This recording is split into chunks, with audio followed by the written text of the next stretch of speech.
All right, you ready? I want to talk about the gap. And, when you talk about a gap, like what gap are you talking about? I want to talk about the gap between who you know you are and how much of you that you're really living. Because I think there's this gap in most of us, right? That we know, we can feel, we can sense our potential and the possibilities of who we are. And yet we all can also feel the limitations that we've lived with. And there's this gap between who we know we are called to be and really how much we're living day in and day out. And that gap is both wonderful and frustrating. Like, it's kind of cool to think that you have all this potential. And at the same moment, it's kind of maddening. Like, I've got all this potential. What the heck am I doing with it? Why am I watching this crud on TV when I should get after all these things that I'm really called to do in the world? And, I know I'm here for a bigger purpose, but why don't I let myself live it? Why aren't I about that? And what would it really take for me to be about the potential that's within me? And I want to go there tonight. And I want to talk about how do we do that. Because I believe that for most of us, what would allow us to live more of who we are is trusting our desires. And that I think for some of us, I'm not sure that we're always even conscious about what we really want.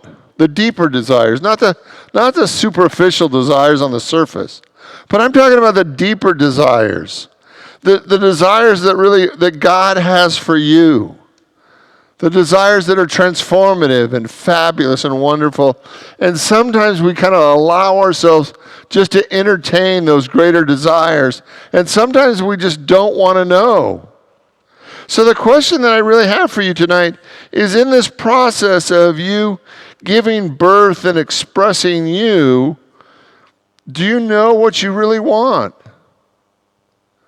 Do you know the higher, deeper, greater desires of your heart? And if you do know what they are, what's your commitment level to that? How important is that to you? See, the question that I really want us to hear tonight is, why would we ever be unconscious to our greatest desire? Why would we ever not want to know? And I came up with 5, right? These 5 reasons why I think that sometimes we simply don't want to know what we truly, deeply, profoundly want from life. The first one is we feel unworthy of our desires. We feel like, well, I may want it, but I'm not really worthy of it. So if I know what I desire and I'm not worthy of it, it's just going to create more pain and tension in my life. So it's better for me just not to know than know and feel unworthy of having it. I mean, it's cruel, right? Like, I want it so much, but I feel so unworthy of having it. There's this gap that's just hard. 2, if I know what I want, but I'm incapable of having it. I know what I want, but I can just never. I'm incapable of getting there. I'm not able to actually get to where I want to be in my life. So I'd rather just not see it. I'd rather not know it than feel incapable of actually having it. 3, if I knew what I really wanted, it would be too much work. So it's just easier not to know. Like, I don't want to put in a lot of extra effort, so it's just better for me not to know than actually know, because then it would just be too much work. And I'd have to actually do something with my life. 4, if I knew what I wanted, I'd have to do something about it, which is kind of a variation. And I'm not sure I'm really willing to shake up my life. And I'm not sure I want to really move things around. So it's better for me just not to know. And the 5th one is ignorance is bliss. If I don't know, I'm never disappointed. So it's just better for me never to know, that I'm never disappointed, and I can just walk in the ignorance of my bliss, right? Now, I have 5 statements that I'm going to invite you to play with tonight as an anecdote for those 5 conditions. The first one is, I am worthy of all that I desire. Will you say that with me? I am worthy of all that I desire. Now, the first time you say that, it's probably not going to change too much in your mind and your heart. Like if you say, I'm worthy of all that I desire, but you've spent your whole life feeling unworthy, it might give you a bump, but it's not really going to change a lot. If you actually entertain that thought, I am worthy of all that I desire, it's going to be a slow process of a deep transformation happening within you, so that over and over again, it becomes more accessible to you to really have what you want. I am worthy of all that I desire. Will you say that with me? I am worthy of all that I desire. 2, I am powerful and able to create what I desire. Together, I am powerful and able to create what I desire. Now, for many of us, this is going to be a game changer, because we've wanted to believe that we're anything but powerful. We've wanted to believe that we just can't. And the moment we begin to change our thinking that I am powerful and able to create what I desire, it's a game changer. 3, I create my life with ease and grace. Together, I create my life with ease and grace. 4, I'm powerful and I know the desires of my heart. Together, I am powerful and I know the desires of my heart. And 5, I feel the joy of being a powerful creator. Together, I feel the joy of being a powerful creator. See, I want us to begin to practice tonight moving from unconscious desires to conscious desires. I want you to actually see not only what your soul wants, but literally what God wants to give you. That for many of us, we haven't allowed ourselves to actually envision all the good that God wants to give us. We take a little piece and we think, that's it. I don't want to ask for too much. I don't want to be a greedy little piggy, right? So we just cut a little piece off of life and say, I should just be happy with this. But over and over again, what I promise you is that the will of God for each one of us is greater good than you can imagine. It's for us. So for the next 4 weeks, I've picked one successful person, and I want to reveal their success strategy. So tonight we're going to look at Oprah, the Oprah principle. Next week we're going to look at Buffett.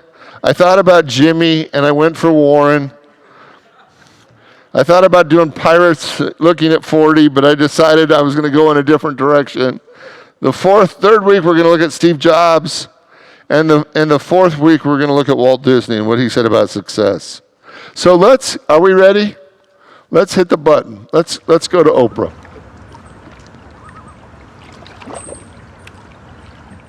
Now, you know the most exciting chapter to me in the Seed of the Soul? What's that? It is the principle by which I rule my company and the principle by which I rule every action in my life.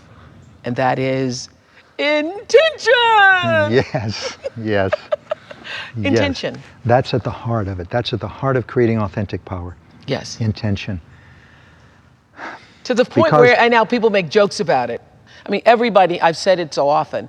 You know, when I first learned about intention from you, and this is what everybody needs to know who's on the path of spiritually opening yourself up, awakening, is that it's difficult. It's challenging when you say, I want to grow. I want to be better than I have known myself to be.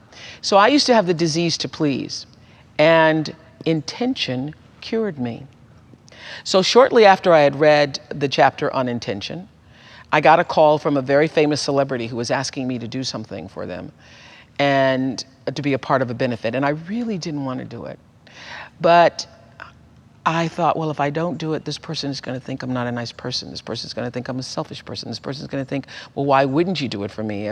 I was thinking, if I don't do it, then the person is going to never want to do anything for me if I ever call on them again. And I sat with that and realized not one single response to being asked had anything to do with, do I really want to give of myself my time and attention? I realized in that moment that my disease to please had always been about wanting people to think I was a certain way. So I said no. The world did not fall apart. The person didn't hate me afterwards.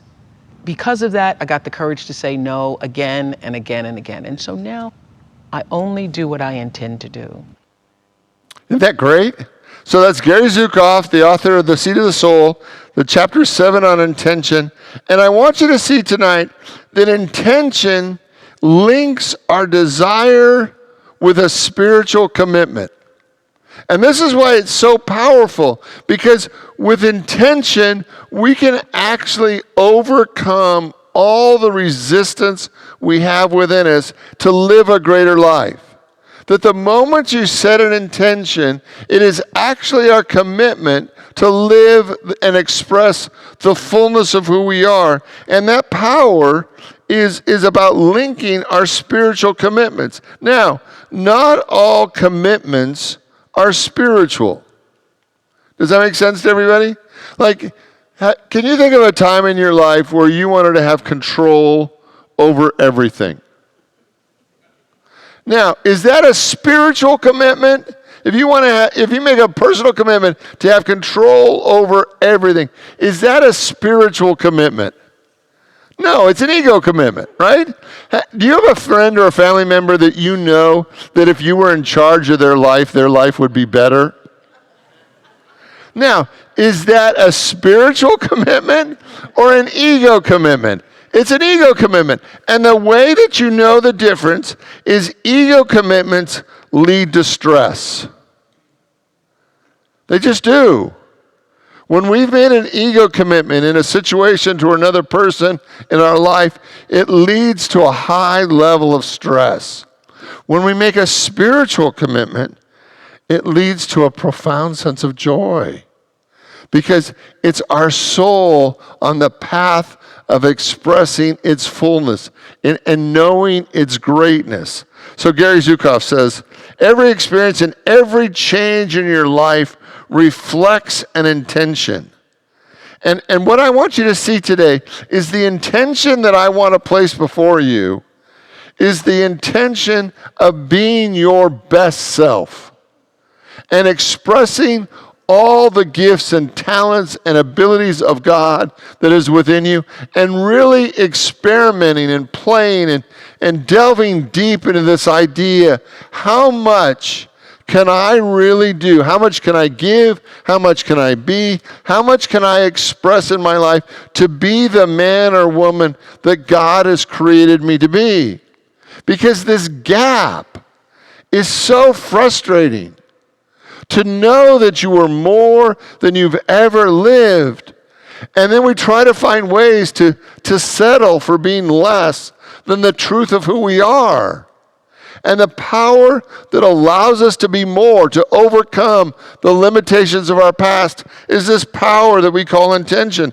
A power that allows us to link our will with the will of God. And Gary says, every experience, every change in your experience reflects an intention.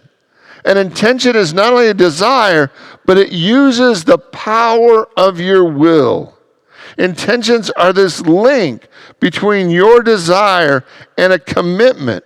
And when we begin to set intentions, we actually move from unconscious living to conscious living. Now, what was your intention for today?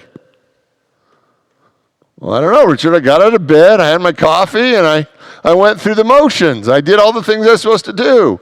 And I want you to see that for many of us, we feel so busy with life that we don't take 2 minutes, 5 minutes, and set an intention for every day. But when we do set an intention for every day, we move from unconscious doing to conscious living. And that's a huge difference. That's a huge change and transformation that happens in our life. So when you look at today, what was your intention? Coming to church tonight, what was your intention? Living your whole life, what's your intention for this life experience? That when we move from unconscious doing to conscious intention, we actually activate more and more of the glory of God that's within us. Sometimes people will say to me, well, Richard, I didn't come to church tonight because I was feeling kind of good. Right? And it's like, okay, so I get that you might have a different intention for church than I do. Right? Because I believe that what we're creating here is an experience that blesses all of us. And that I want you to come to church when you're feeling empty. Because I know that if you come to church and you're feeling empty, you're going to have an experience that fills you up. But I also believe that when you come to church and you're feeling full, God's going to put somebody near you, in front of you, behind you, around you, that is feeling empty, and your goodness, your love, your light, your blessing is going to rub off on them, and I'm not always sure how, but they're going to leave feeling better. And because we have an intention to create something greater than all of the individual parts, something powerful happens. So if you tell yourself the truth, do you have an intention for your life? Do you have an intention for today? Do you have an intention for this experience? Because most of us are unconscious doers. We do it. We do everything we feel like we have to do, but we do it from an unconscious place. So we never get the maximum bang. We never really get the maximum level of good that's available to us. But all it really takes is 2 minutes, 5 minutes to say, okay, so what is my intention for this day? What is my intention for this week? Not just what I want to get done, because many of us spend more time on our to-do list, which is activities, getting things done, than we do what do I really want to create today? What do I want to be today? What's my intention for who I am this day, this week, this month, this life? Because the more we become conscious about who we want to be, the more life gets better. It's richer, it's fuller. We actually move from unconscious living to conscious being. And that's the spiritual process. Can everybody think of a phase in your life where you were pretty unconscious? Right? And how much fun was that? How much fun was it to do day after day after day after day after day, just unconsciously going through the motions of life? It's no fun. But when we wake up every day and say, what is my intention for today? What do I really want to create today? Who do I want to be today? In that activity, of that 2 minutes or that 5 minutes of you actually stopping yourself before you launch into your day and become conscious about every day, you have the possibility of creating everything and anything. But if you just go through your day, one day after another, not much change ever happens. We're just getting stuff done, but we're not being transformed in the process. That life isn't here just to get it done. Life is here to call us to be higher, greater versions of ourselves. So how do we do that? Well, I want to talk about how we really learn to set intentions for our life. The first, if you want to set an intention, if you want to start your day with an intention, the first thing I want you to do is connect with your joy. Because there's something that happens when we connect with our joy that moves us out of our ego and moves us into a more spiritual realm. Like if you think about creating today or tomorrow or this week, and you connect with your joy, the possibilities become greater after you connect with your joy. Now, when you think about your to-do list, do you get happy? Most of us don't. Most of us, when we see our to-do list, it's a little overwhelming. There's not like a big sense of, oh, thank goodness, I'm so happy. I get to get all this stuff done this week. It's going to feel great.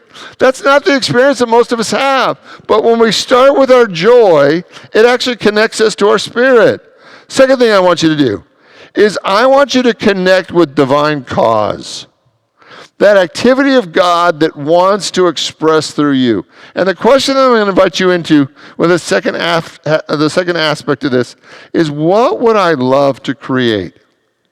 When you get into your joy, I want you to ask yourself, from that place of joy, what would I love to create? What would I love to create today? What would I love to create with this year? What would I love to create in this experience? What would I love to create with my life?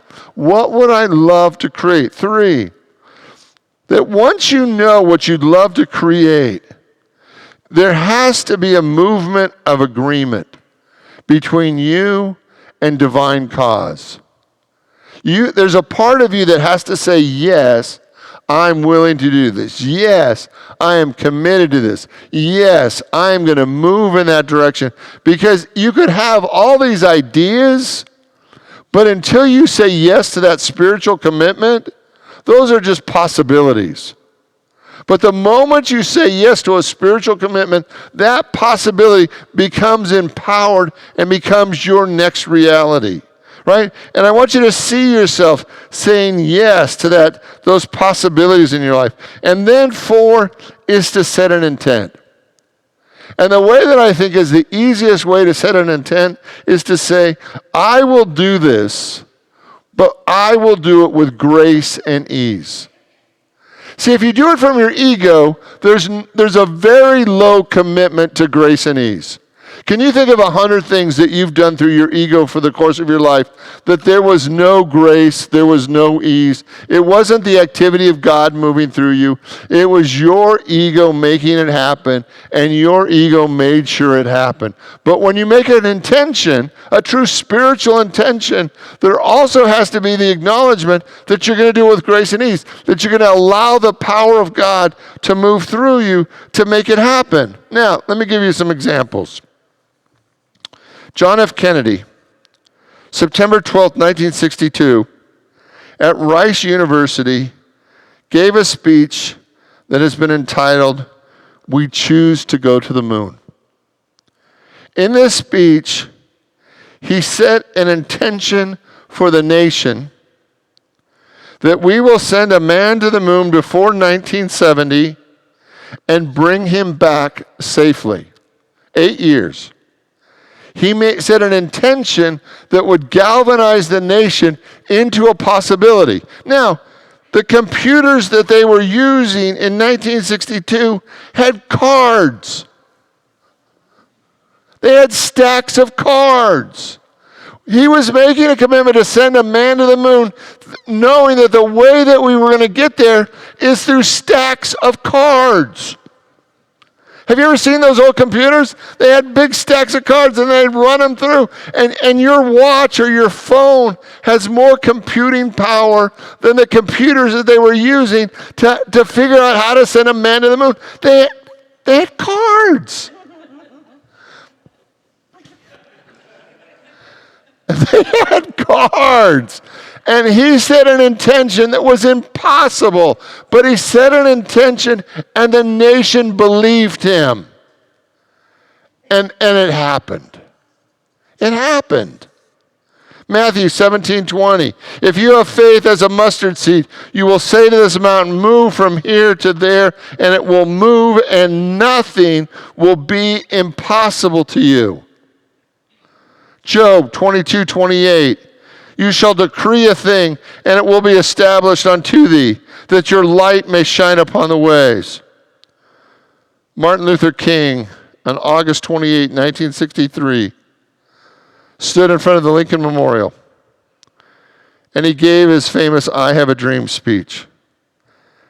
And in that speech, he set an intention for the world, and especially for our country. And I want to read 2 paragraphs from that speech and the way that he set an intention for what could be. So even though we face the difficulties of today and tomorrow, I still have a dream. It is a dream deeply rooted in the American dream. I have a dream that one day this nation will rise up and live out the true meaning of its creed, that we hold these truths to be self-evident, that all men are created equal. And then the very last paragraph. And when this happens, when we allow freedom to ring, when we let it ring from every village and every hamlet, from every state, every city, we will be able to speed up the day when all God's children, black men and white men, Jews and Gentiles, Protestants and Catholics, will be able to join hands and sing the words of the old Negro spiritual, free at last, thank God Almighty, we are free at last. See, what I want you to see is those individuals who have the courage to set an intention and to invite us to live in it with them actually change the world. That if you want to change your life, if you want to change your world, I want you to see the power of every day waking up and setting an intention for that day. And it may seem like a little thing, but living one more day unconsciously doesn't change anything. And if every day you wake up and say, today my intention is with grace and ease to be about this, create this, to live this, then every day you're going to be empowering yourself to do more than you've ever done before. That we as a nation and as people have spent too much time unconsciously doing. We have to awaken. And every day and every experience, to be willing to say, what is my intent? And then to live that intention. And then get up the next day and do it again and again and again.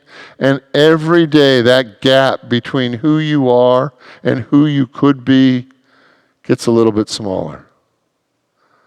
Until one day you realize that you truly are the man or woman that God created you to be. Will you pray with me? Tonight, I invite you to open your mind, your heart, your soul to the activity of God that is right here, right now. That the glory of God truly is within each and every one of us. And as we awaken from the sleepwalking of our lives, and every day we set an intention that is bigger and greater than we have ever done before, and we live into those intentions, we truly discover how much God is within us.